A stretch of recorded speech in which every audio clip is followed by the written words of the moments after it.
When you saw the title of this podcast episode, you might have been wondering, what does Feng Shui have to do with Chinese medicine? Well, stick around and you'll discover the fascinating connections, because I love to expand what we know in TCM into a bigger picture, and Feng Shui is going to be part of it. So today's show, I will share the history, the basics, real life applications for your clinic or your home, differentiating colors, textures, element, and so much more. And I'm going to talk about the mistakes people often make when it comes to Feng Shui and how it can affect our mental and physical health. So now you see the connection to Chinese medicine. It's all about preventative and making sure we are balanced and healthy in any way possible, not just with our body, but within our environment. Feng Shui translates as wind, water. Feng is wind, Shui is water. And it's a practice from China rooted in philosophy and cosmology. It's not just about arranging furniture, which I think that's what we think about, but it's a holistic approach to harmonizing qi in our surroundings. So grab your favorite cup of tea. For me, it's ginger because it's winter right now and I love ginger tea. So join me, get comfortable, and let's talk about Feng Shui, its roots in Chinese philosophy, and its connection to Chinese medicine. Welcome to AcuPro, a show dedicated to making Chinese medicine and acupuncture easy to grasp and fun to learn. Hi, I'm your host, Clara Cohen. I support practitioners and students, and like you, in changing the world one patient at a time.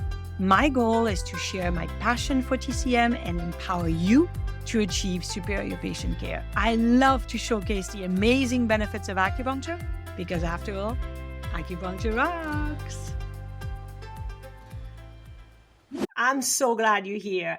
Let's start with a little bit of history, which you're going to see the similarity with TCM. Feng Shui origins trace back over 3,000 years to ancient China, just like TCM does. I love that. Now, the scholars, they observe the natural world around them, and they're trying to understand the balance of energy within the environment.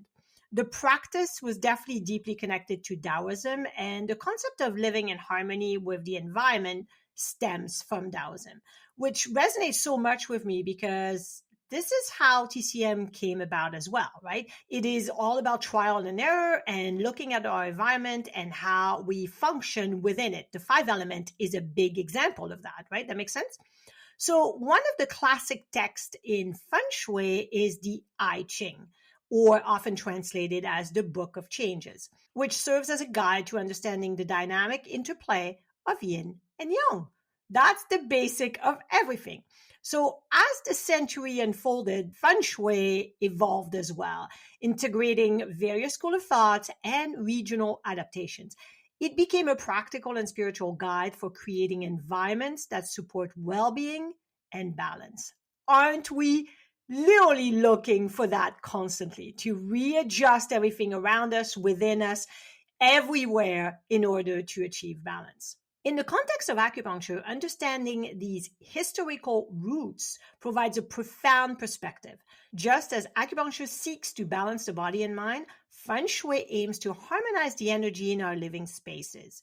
It's a fascinating parallel for me to look at between acupuncture and Feng Shui. So let's start with the basics of Feng Shui. First, let's talk about the Ba Gua Map. The Ba Gua Map is a Feng Shui essential. It's divided into 9 sections that are usually called gua or guas, if you want to make it English plural. Each gua or section corresponds to a different aspect of life, like wealth, health, creativity, career, or relationship. By placing the Ba Gua Map over your home or a specific room like your treatment room, you can enhance specific area to really promote positive energy and balance in that area. Let's dive into Yin and Yang. Just like in TCM, Yin and Yang represents the balance of opposites. Yin is the receptive, it's the static, and Yang is the active, the dynamic, right? And in Feng Shui, achieving this balance between the two is crucial for a harmonious living space, and in turn for harmonious body and relationship and everything that's around us. When we talk about Qi and TCM, we say it's everywhere in everything. Well, that's exactly what Feng Shui is about. There is a coffee shop in my area that, in my opinion, has really bad Feng Shui, unfortunately for them. The way the chairs and the tables are arranged is not flowing. It's kind of like a cafeteria. Each table is next to each other. It's like a long line of table. And the material they're using is very clinical. It looks like a hospital cafeteria. It is not good Feng Shui. The colors are very white and very clean, but it is not really warm like a coffee shop should be. Now, the coffee is very good. The pastries are very good. Unfortunately, that place is always empty. And I feel bad because I almost want to say, I don't feel like staying in your space. So I don't want to come here when it's pouring rain outside and I want to sit inside because I don't want to sit in here. It's not really good energy. See? So I'm sure you've seen places around your area or in your town where you're like, yeah, I don't feel good in this place, or it's not really flowing for me. That is bad Feng Shui. Years ago, when I decided to open a multidisciplinary wellness center, I got the space and I decided to build it from the ground up because I had a vision and I wanted to see it and do it in a certain way. So I didn't want to rent a space that was already made. So when I designed the space, I wanted 5 treatment rooms. I wanted a kitchen, a bathroom, a reception, a hallway, and an infrared sauna room. So I had an idea, like the big picture. Now I hired a foreman that wanted to help me design. And he came back with each treatment room in a hallway that was straight lines. And then on each side of this straight hallway were all the rooms. And they were all facing each other. And to me, that was very clinical. That was very straight line. It was not Feng Shui. It was not wind, water. Because when you think of wind and water, it's very flowing, right? There's no shape to wind. There's no shape to water. It constantly changed depending on the environment. So I wanted something that was more flowing. I designed the clinic so each room, first of all, was unique in shape. None of the rooms are the same. We don't have 2 rooms that are the same. The colors are different. The feel is different. And I have done the winding hallway resembling a river shape with bends. I wanted each patient who came through the door to feel safe, to feel at home, relax, and trust our ability to help them in their health. I chose warm, earthy colors and textures like wood and stone to really ground the place, right? I added plants because that's really important to get some green, and great canvas on the wall. We have candles at the reception area during the winter months to warm up the environment, and we offer local organic herbal tea. During the summer month, we have fresh flowers on the reception area, and we offer lemon water. When a patient comes in for the first time, their first impression is when they walk through that door. So you want to make sure that space is really welcoming and it's feeling relaxing because everybody is so stressed. And when they walk into your treatment room, it should feel like a sanctuary where they feel safe, at home, and relaxed. Now, it's not just about the yin and yang. It's also about the 5 elements. The wood, the fire, earth, metal, and water play a role as well in your environment. These elements aren't just about interior design aesthetic. They actually bring different energies. Feng Shui encourages a space where each element plays its part for a well-balanced, thriving atmosphere. So let's get deeper into the dynamic of the 5 elements for your living space or your treatment room, your clinic. Okay, so let's start with wood. Think of it as the sprout breaking through the soil, symbolizing growth and vitality. In Feng Shui, you can introduce the wood element with plants, wooden furniture, or even green colors. It's like bringing a breath of fresh air into your space. Because like in TCM, where wood connects to spring and birth and growth and green color and wind, the wood element for your space also fosters renewal. Isn't that awesome? I love it. So in my clinic, we do have plants. We do have wooden furniture. The desk at the reception is wood. Our chairs are wood. We have a lot of wood, and we also have lots of plants. So make sure you incorporate that wood in your space or your clinic space. The next one is fire, representing passion, lots of transformation, lots of energy. So we can incorporate fire element with candles, with vibrant artwork, or the color red. Now, this does not apply to a lot of rooms in a clinic environment because we're here to calm patients, right? So what I love is looking at the similarity. The TCM fire connects to summer, the color red, excitement, joy, and lots of heat. So the fire element in Feng Shui brings a sense of warmth, vibrancy, and promotes passion. So it would be really good for maybe a boardroom where you really want everybody in the meeting to be excited and passionate about what you're about to talk about, or even a ballroom where people go dancing. If you have a dancing studio, it should be vibrant. It should have colors that encourages warmth and passion and excitement. Does that make sense? So those are not colors that we're going to bring a lot within our clinic. However, having infrared lamps or having candles, that brings the fire element within our clinic because we want to make sure that we have all elements for harmonious and balanced space. Now let's ground ourselves with the next element, which is earth.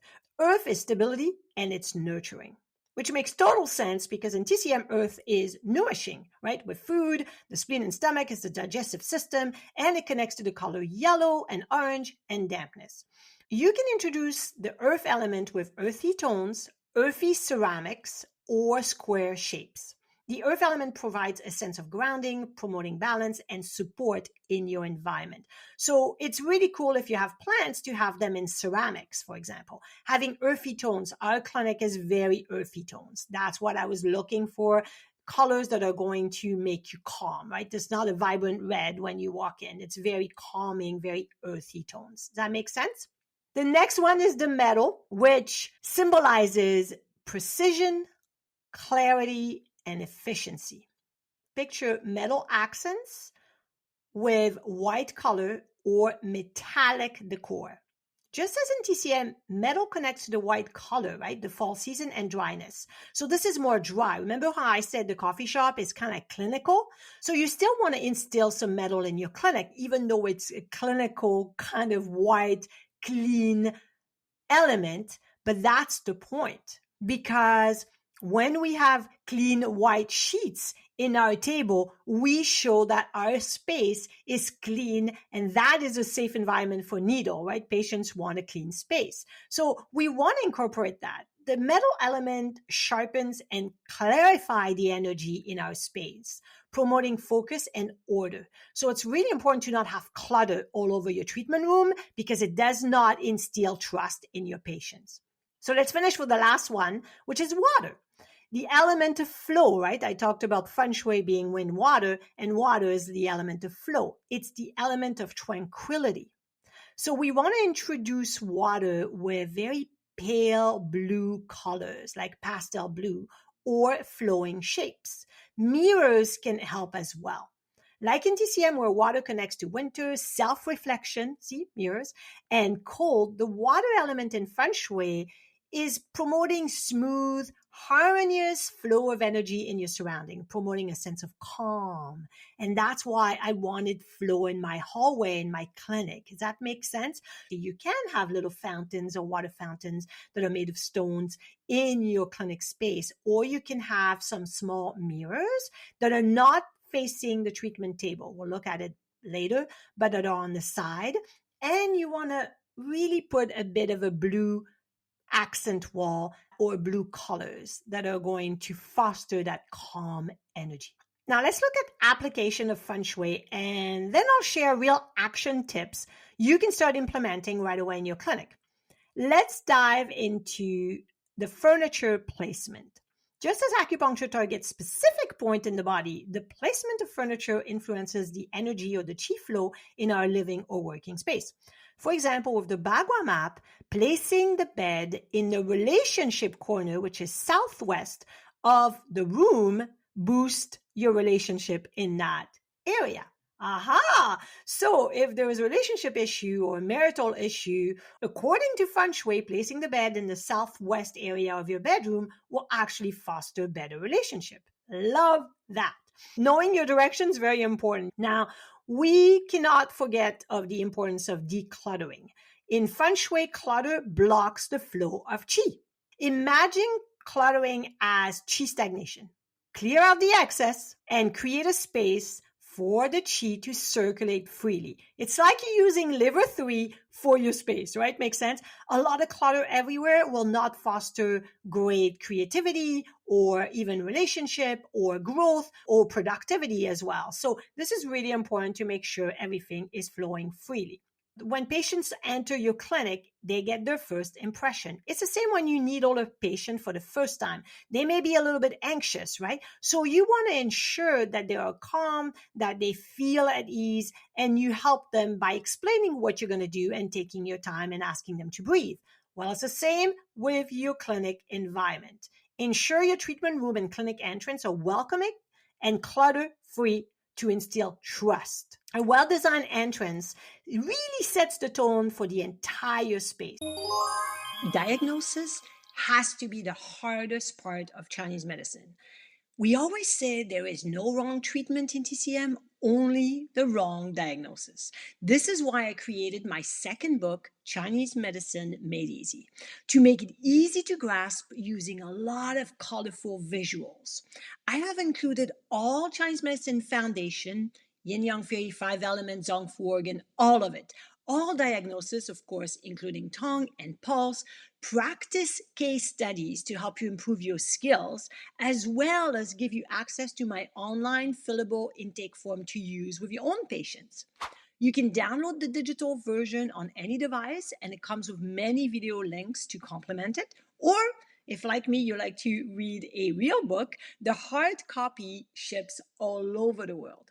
Before you invest in this book, you can download a sample of it to make sure that the format of the book is everything you were looking for, because I want to make sure that you are absolutely benefiting from it. Check out the links in the show notes below, or go to my website, acuproacademy.com, and click the Shop tab on the menu bar and get your copy today. Now let's move on to colors. Colors play a crucial role in Feng Shui as they carry their own unique energy.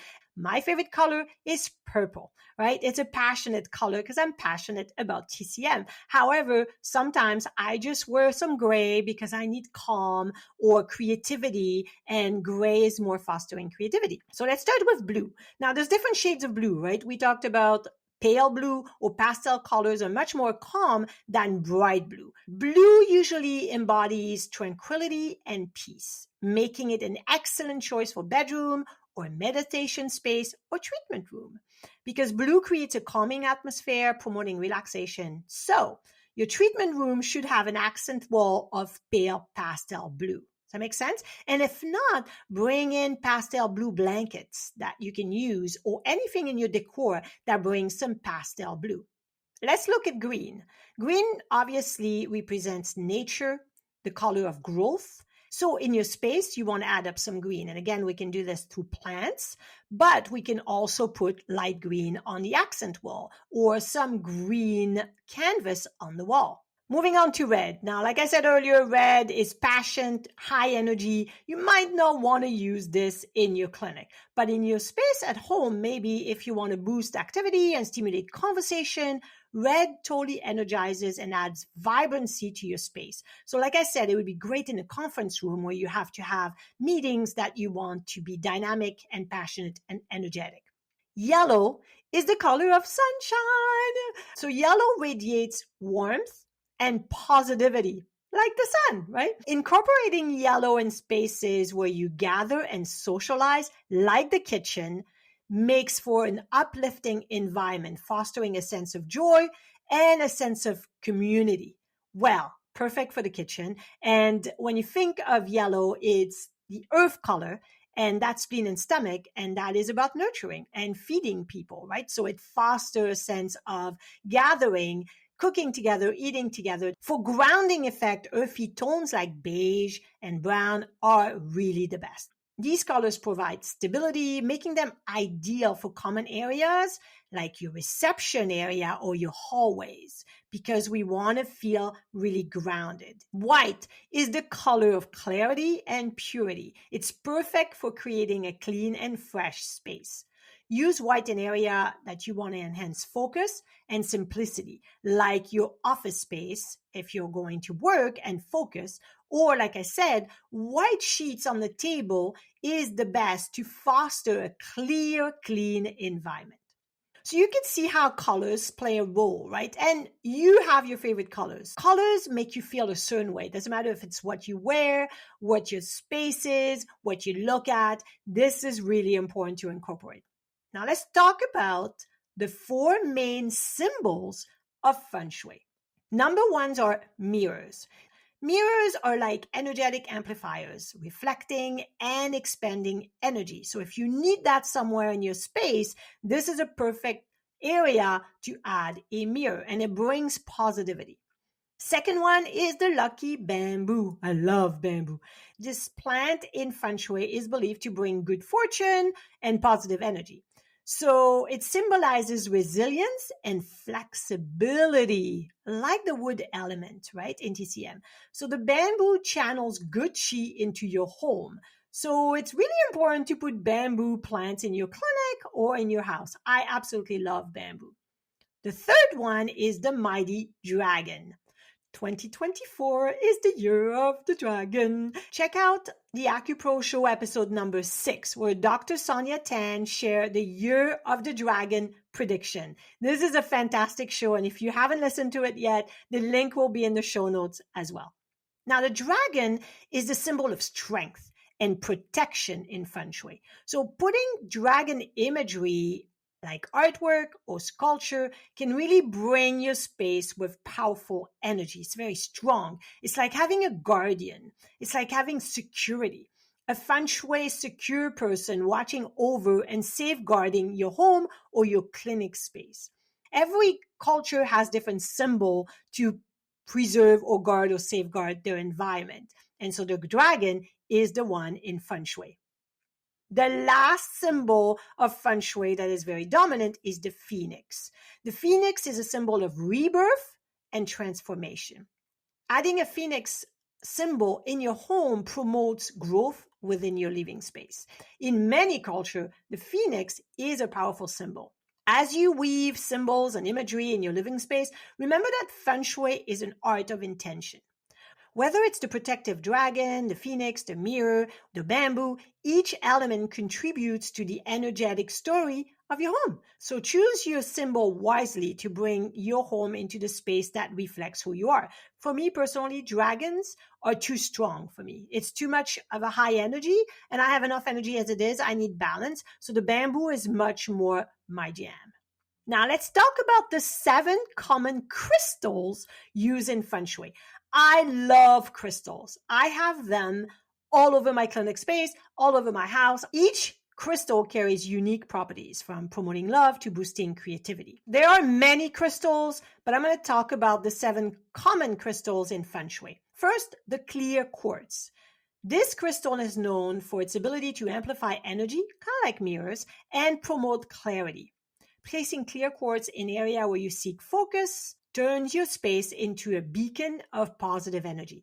It's great for office space, living room, or yoga studio. Next is the rose quartz. So it is also part of the quartz family, but it's the rose one. It's so pretty. It's very pale rose, and it brings about love and compassion. Incorporate rose quartz in bedrooms or area dedicated to relationship can foster an atmosphere of love and harmony, which makes sense because we said red is passion, right? And rose is a much more calming part of the passion, but it fosters love and harmony.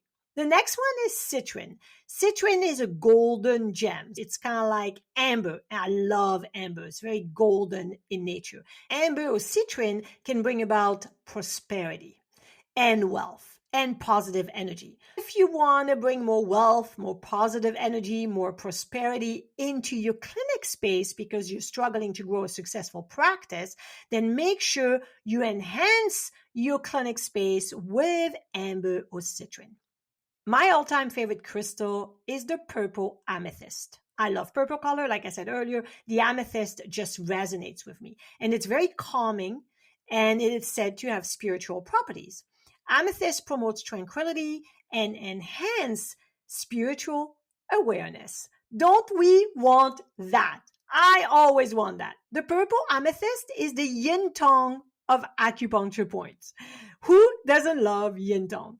So it's really good to put in meditation space, in your clinic space, in bedroom, or area where you want to be more mindful. Does that make sense? Moving on to the black tourmaline. This is a protective crystal. The black tourmaline is an energetic shield absorbing and repelling negative energy. Wow, this is like the stomach 36 of acupuncture point. It boosts the immune system, right? It promotes well-being, and it's a preventative point. Well, the black tourmaline safeguards your space, creating a heaven of protection and security, just like stomach 36. I love the connection. I told you Chinese medicine and Feng Shui would have a lot of connection. I always have a tourmaline stone in my pocket when I travel abroad in big cities. It's my security shield. I often hold it in my hand if it's nighttime or I'm traveling by myself. It makes me feel very safe. It doesn't mean that we can't utilize common sense when we're traveling, but it is my little safe stone. Lastly, we have the vibrant carnelian. It's kind of like a ruby. It brings high energy and creativity. Carnelian brings motivation and passion into your space. So it's good to put in spaces when we need more motivation and more passion. Jade is also one of my favorite. If you've seen my hands in videos before, you'll see that I have jade stone on some of my ring fingers. And it acts as a strong security, and it protects you, kind of like we said about the black tourmaline, right? And in Chinese medicine, jade is seen as the protector, the stone that protects you. That's very strong because it's very difficult to penetrate. It's such a strong stone. And coffins, way back when, for emperors and higher hierarchy Chinese people, were made of jade because they were preserving the person within the coffin and nothing could penetrate it. As you incorporate the crystal in your living space or working space for that matter, remember that each one carries a unique energy. So select it like you select acupuncture point that are specific and targeting that specific patient's pattern. Same thing for crystal. They don't all work. We don't want to use all of them. They're going to be specific to you. Does that make sense? So listen to your body, listen to your intuition when it comes to crystal. Now let's finish with real life application and tips for the 4 main rooms in your space. Let's start with the bedroom and the treatment room. Let's start with the placement of the bed, which is a massive part of Feng Shui, as it directly influences the energy flow, quality of sleep, or sense of relaxation. For your treatment room, it will contribute to relaxation and often for your patients to fall asleep as well. Here are some tips on where your bed should ideally be facing. First and foremost, position your bed or treatment table so that it has a clear view of the door, right? So when you're laying in bed face up, your eyes should see the door. It should not be on your side or behind you. Placing the bed in a way that allows you to see the door while lying down creates a sense of security and control. So it's the same for patients when they are facing up. When they're facing down, it's a different story because they can't see anything. And that's why it's harder for patients to face down and feel safe, right? But avoid placing the bed in direct alignment with the bedroom door or the treatment room. This is known as the coffin position in Feng Shui. And it's believed to create an unsettling energy flow. I don't want to be laying in a coffin. Do you? Oh my God. Instead, position the bed diagonally across from the door or at a reasonable distance to maintain a sense of balance and harmony. All our treatment room have a table that is not aligned with the door, so it doesn't become a coffin position. And if possible, avoid placing the bed or the treatment table under a window. And then in the bedroom or in your treatment room, no clutter should be stored under the bed because, again, it stops energy from circulating freely. Much like acupuncture use specific calming point like heart 7, pericardium 6, or kidney 1, the placement of your bed or treatment table contributes to a restful and balanced energy within your room. Let's talk about the second one, bathroom. Keep bathroom doors closed in your clinic or at home. This is especially important for the master bedroom's ensuite bathroom, if you have one. Closing the bathroom door helps contain and prevent the escape of vital qi. Oh, yeah. It's kind of like, I don't know if your teacher ever told you that, but when I was in school, our teacher said, when you go to the bathroom to pee, do not speak. Because when one hole is open, the other one should be closed, because otherwise you're going to lose vital qi. Oh, same with the bathroom, right? And then I was thinking, who speaks when they pee? But you've seen this in public bathroom when women are together in public bathroom and they know each other and they're on each stall next to each other and they're having a conversation while they pee. That is a big no-no in TCM. Avoid placing mirrors directly across from the bathroom door or above the toilet. In Feng Shui, mirrors, as we talked earlier, can multiply and amplify energy. Placing them in these locations may magnify the draining of vital qi associated with the bathroom. Ensure proper ventilation in your bathroom and lighting. A well-lit, well-ventilated space allows for better, smooth flow of qi. In our clinic, it's even more important. You want it to be organized, clutter-free in the bathroom because it disrupts the flow of energy, and also it doesn't look good, right, for patients coming into your space. So make sure it's tidy. Regularly make sure that your bathroom in your clinic is clean and remains fresh. The next room, your living room. The living room is a central hub of activity in most homes, and the reception area is the same in your clinic. So here are some tips to rearrange your living room or add to your reception area. In Feng Shui, it's really key to position the main sitting, such as your sofa or waiting room chairs, as a command position. This means having a clear view of the entrance without being directly in line with it. So the person sitting behind the desk should be able to see the door and see each patient sitting in waiting. Be mindful of the arrangement of furniture, specifically avoiding blocking pathways or creating obstacle in the flow of energy. We want everything to flow freely. Balance is the key when it comes to the element in your living room or your reception.